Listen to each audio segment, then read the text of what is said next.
Louvado seja nosso Senhor Jesus Cristo.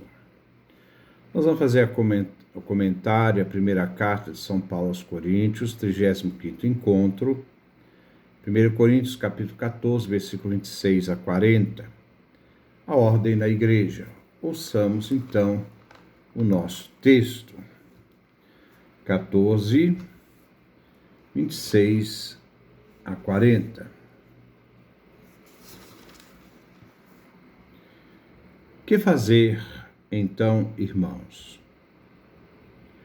Quando vocês estão reunidos, cada um pode entoar um cântico, dar um ensinamento ou revelação, falar em línguas ou interpretá-las.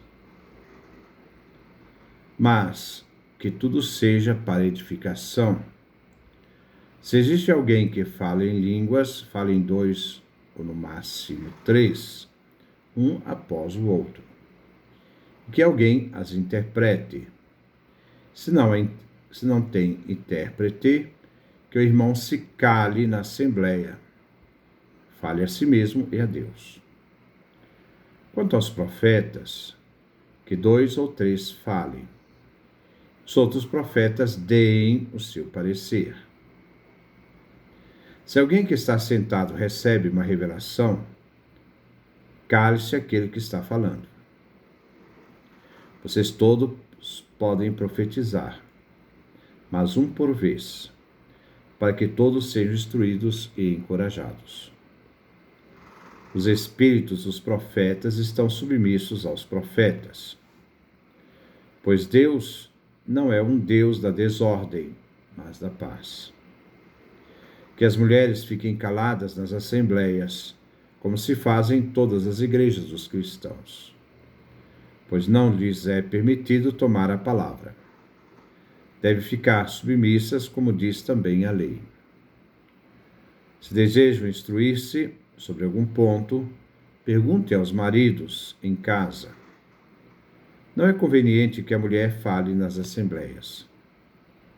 Por acaso, a palavra de Deus tem seu ponto de partida em vocês?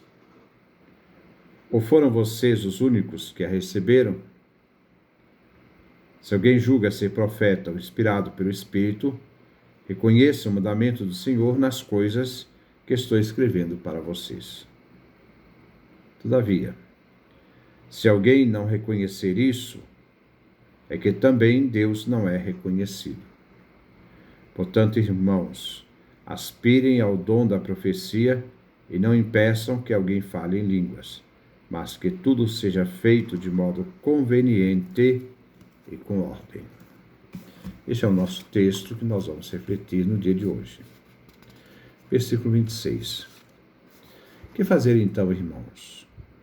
Quando vocês estão reunidos, cada um pode entoar um cântico, dar um ensinamento ou revelação, falar em línguas ou interpretá-las, mas que seja tudo para a edificação. Paulo deseja que os dons espirituais produzam frutos na igreja de Corinto, na liturgia celebrada.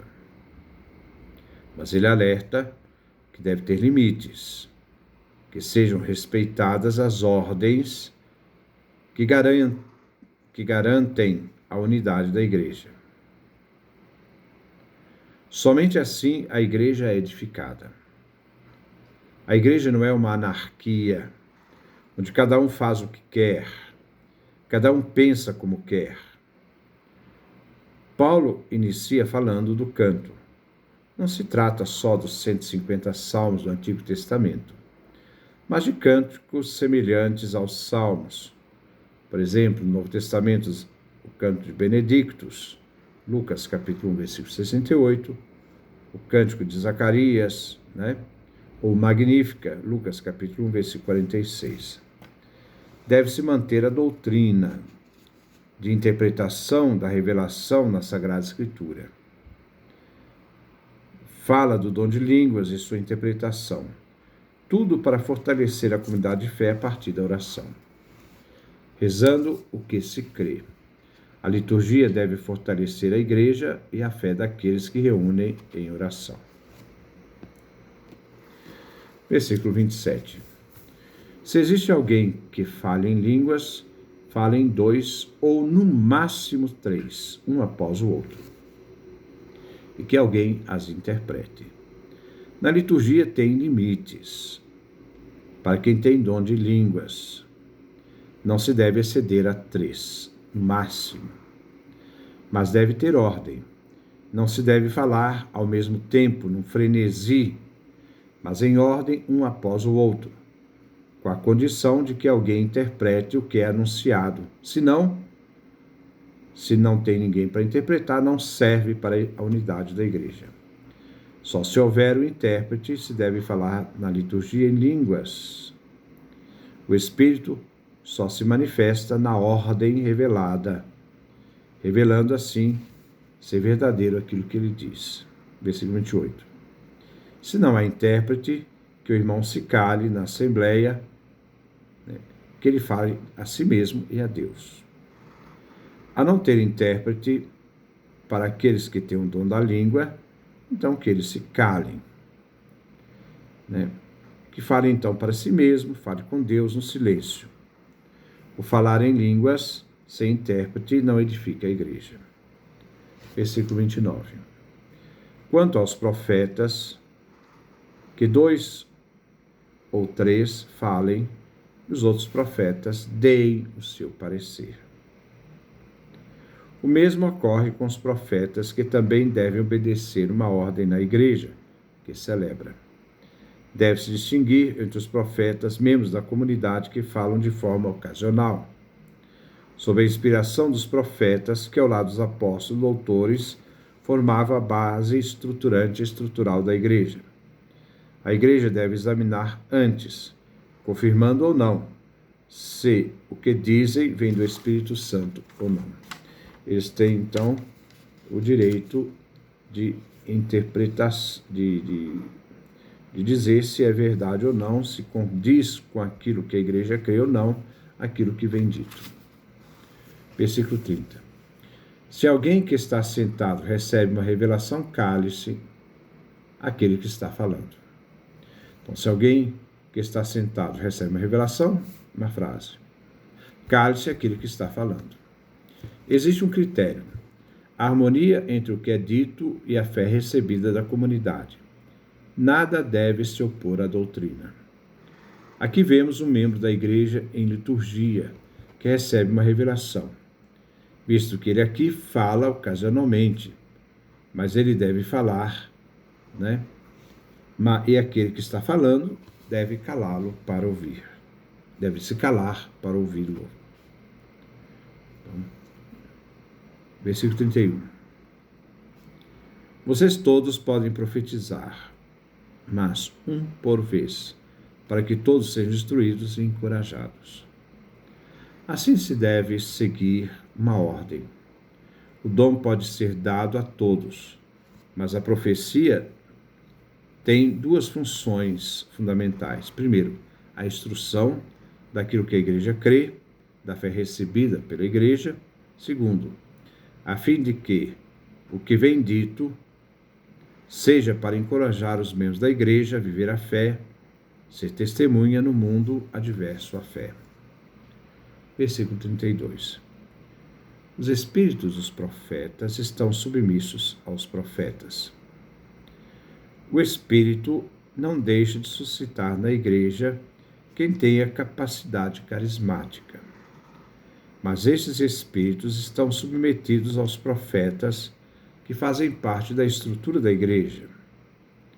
Como diz, primeiro os apóstolos, depois os profetas, em segundo lugar, e em terceiro os mestres. 1 Coríntios capítulo 12, versículo 28. Estes profetas constituídos, em segundo lugar, devem avaliar os carismas proféticos de membros da comunidade, que num determinado momento da liturgia recebe uma revelação. E devem então eles discernir aquilo que é dito, a fim de discernir a falsa profecia. O profeta permanece dono de si mesmo. Sempre lhe é possível controlar sua profecia. Aqui Paulo se opõe aos coríntios, que confiavam cegamente no impulso incontrolável dos dons carismáticos. O Deus cristão não é princípio de manifestações tumultuosas e caóticas, mas de experiências ordenadas e construtivas. A Igreja exige uma atmosfera litúrgica serena, em que haja a comunicação da palavra, a escuta atenta por parte dos ouvintes.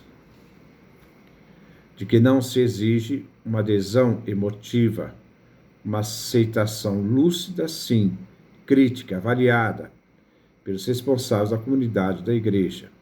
Nada de emoções, discursos que provocam choros, nada disso. Isso não edifica a Igreja. Versículo 33.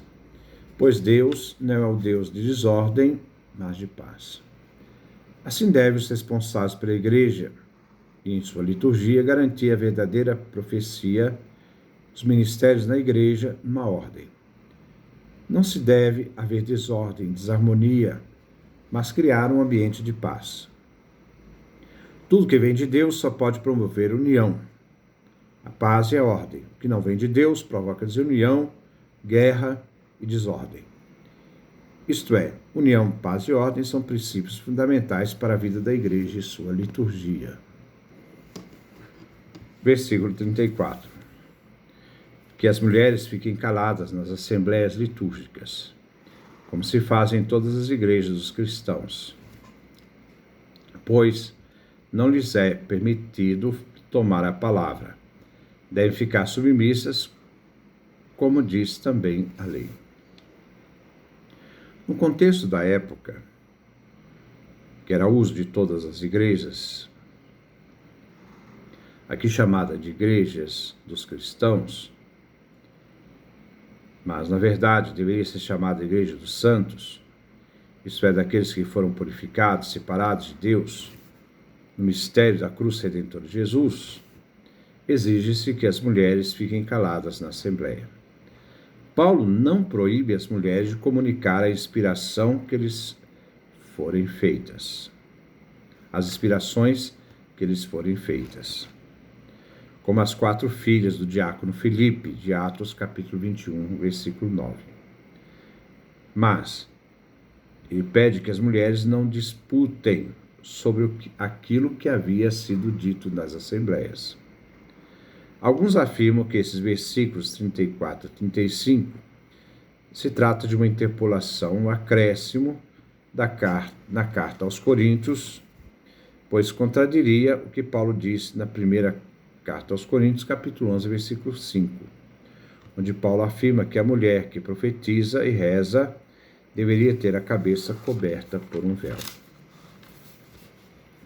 Parece que esses versículos foram tirados de 1 Timóteo, capítulo 2, versículo 12.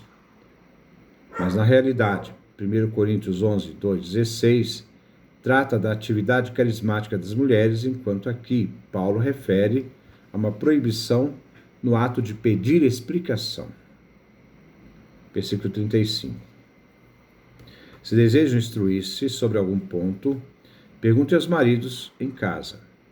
Não é conveniente que a mulher fale nas assembleias. O contexto leva a interpretar como carismática a palavra negada às mulheres. Capítulo 14, versículo 33 e 36.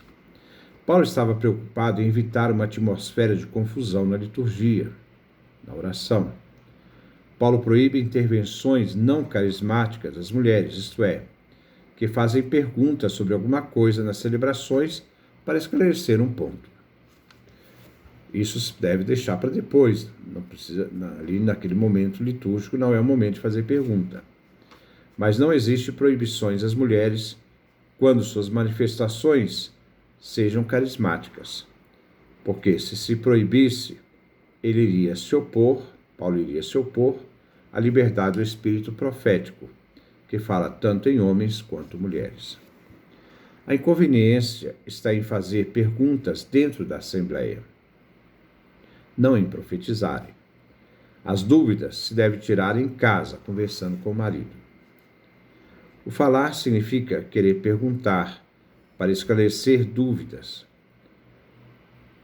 A autoridade da Sagrada Escritura faz com que a Igreja de Corinto, que surgiu tempos depois, imponha nova prática. E isso não deve ser permitido, porque existem outras igrejas anteriores à Igreja de Corinto que têm essa prática de não fazer perguntas dentro da celebração, como as igrejas da Síria e da Palestina. Versículo 36. Por acaso a palavra de Deus tem seu ponto de partida em vocês? Ou foram vocês os únicos que a receberam?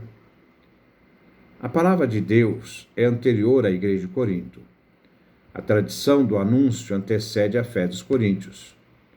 Os coríntios receberam essa palavra como outros antes dos coríntios. Os coríntios não são ponto de partida da palavra de Deus. Versículo 37. Se alguém julga ser profeta ou inspirado pelo Espírito, reconhece o mandamento do Senhor nas coisas que estou escrevendo para vocês. Repetindo. Se alguém julga ser profeta ou inspirado pelo Espírito, reconheça o mandamento do Senhor nas coisas que estou escrevendo para vocês. Ninguém é cristão para si mesmo. Assim, ninguém pode orientar-se unicamente por suas ideias pessoais.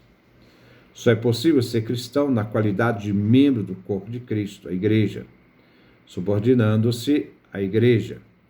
Aquele que se julga ser profeta ou inspirado pelo Espírito deve reconhecer a fonte da revelação, o mandamento do Senhor. E Paulo, como apóstolo, cuja origem e missão é divina, recebida no caminho de Damasco, visto que recebeu sua missão do próprio Senhor. O discernimento espiritual deve conhecer Paulo como fonte de testemunho desta tradição. Assim, aquele que não reconhece Paulo e a tradição por ele anunciada, não pode ser um verdadeiro profeta, nem inspirado pelo Espírito. É um falso profeta. Versículo 38.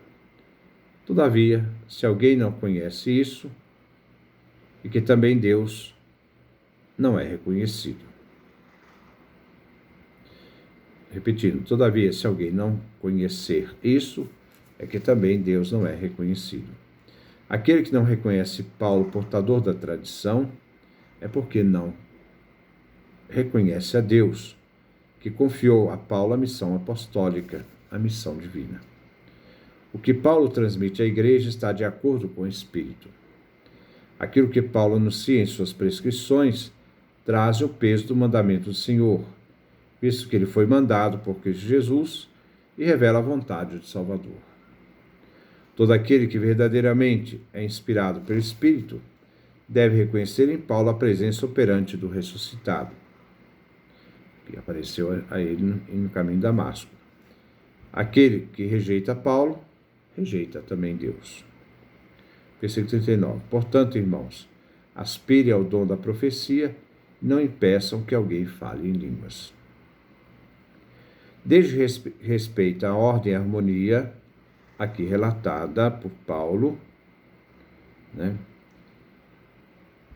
para que as assembleias litúrgicas sejam feitas na ordem necessária para celebrar.